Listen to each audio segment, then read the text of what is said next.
The warmest of greetings to you, and welcome to Happily Ever Teaching. This is the podcast to help you enthrall your learners in a knowledge-rich curriculum using the best teaching method known to science, storytelling. To do this, we feature special guest educators who are passionately keen to empower your children.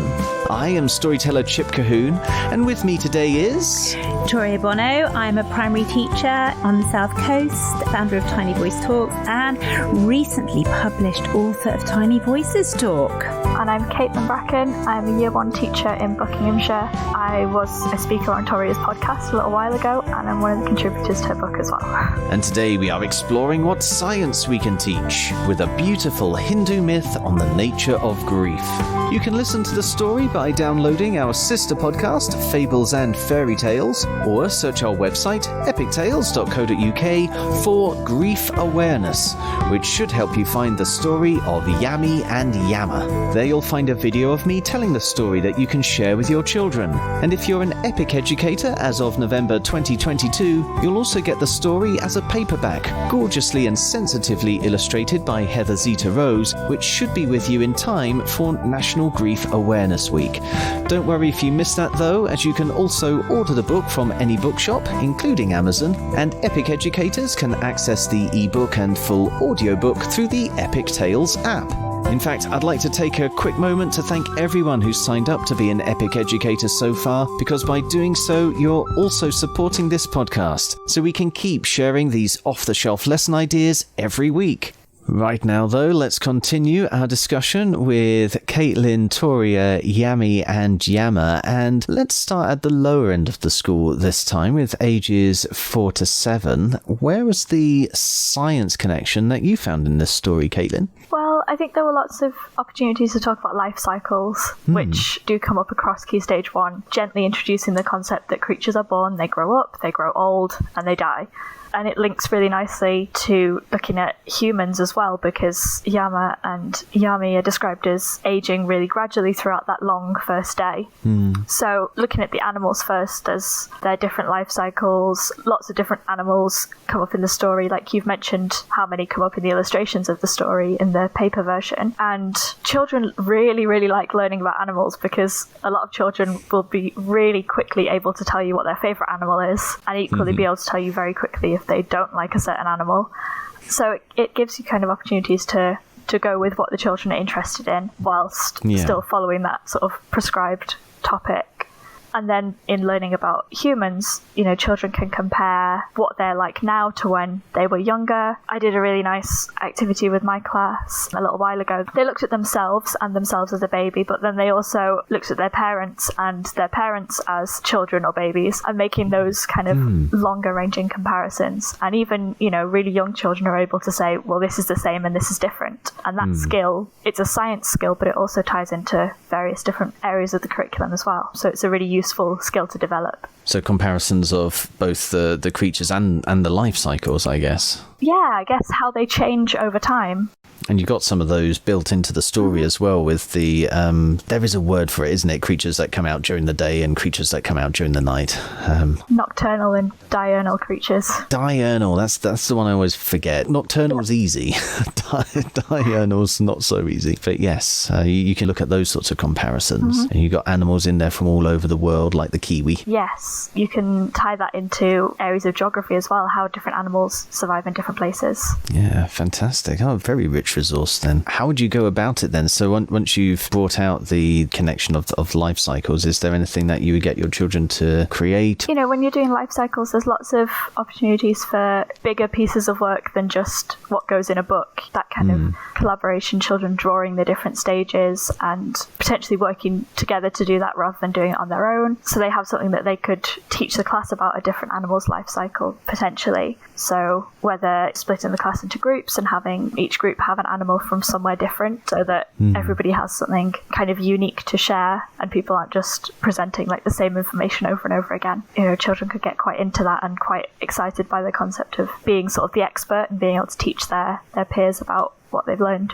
Absolutely. Yeah, well, thank you very much for that. And I don't know how it is for the rest of the world, but I'm pretty sure here in the UK that animals and humans are pretty much a science topic that goes all the way up through the primary age range into 7 to 11. Am I right, Toria? Absolutely. It's interesting because I went with classification. I think classification, this story lends itself wonderfully. Actually, the story lends itself really nicely to lots of different aspects of science. But I thought what would be really interesting was looking initially at classification, because the story itself classifies animals into those that are, what was the word? Diurnal. Diurnal. That was it. I wrote it down. Did I get it right, Caitlin? Diurnal. Those that are nocturnal and those that are diurnal. And actually really beginning to unpick those and looking at that simple classification and then how the children can develop the classification further. I absolutely love classification of animals, but I also think then it lends itself as well to the habitats that Caitlin touched on and looking at different parts of the world. I just think it lends itself wonderfully. And I know Helen's not here, but I do feel her geography,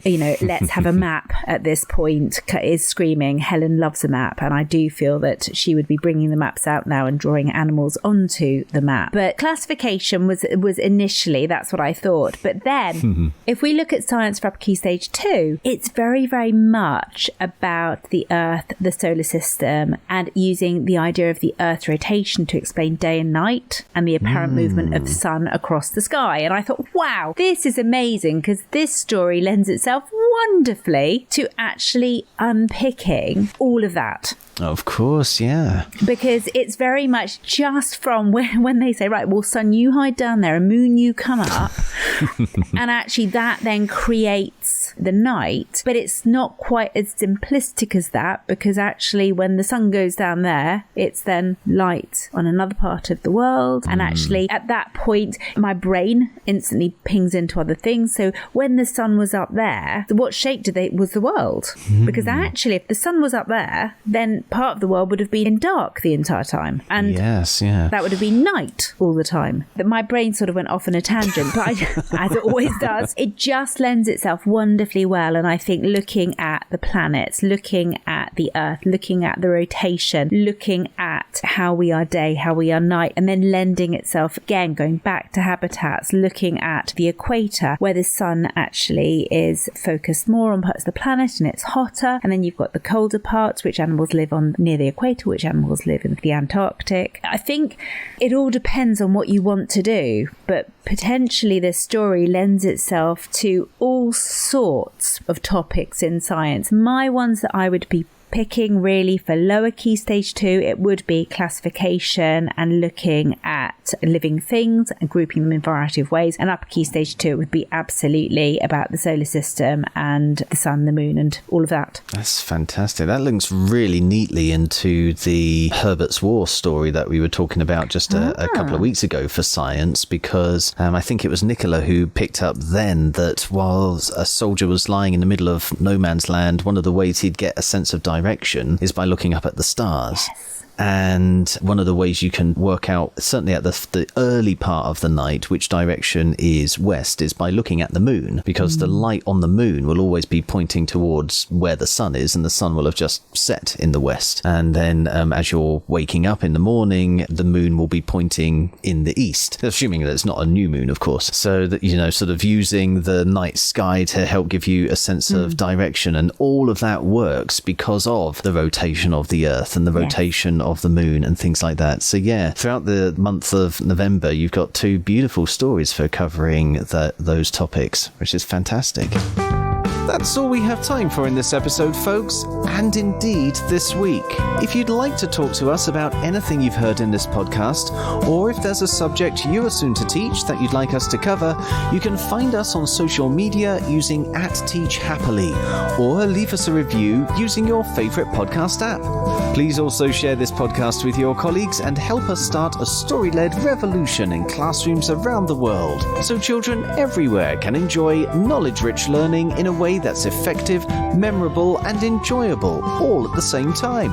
We'll be back next week so Yami and Yama can help us plan lessons in religious education, modern foreign languages, design and technology, art, history, and physical education. But right now, it only remains for us to say cheerio, and we hope to hear your story soon. So, cheerio! And we hope to hear your story soon.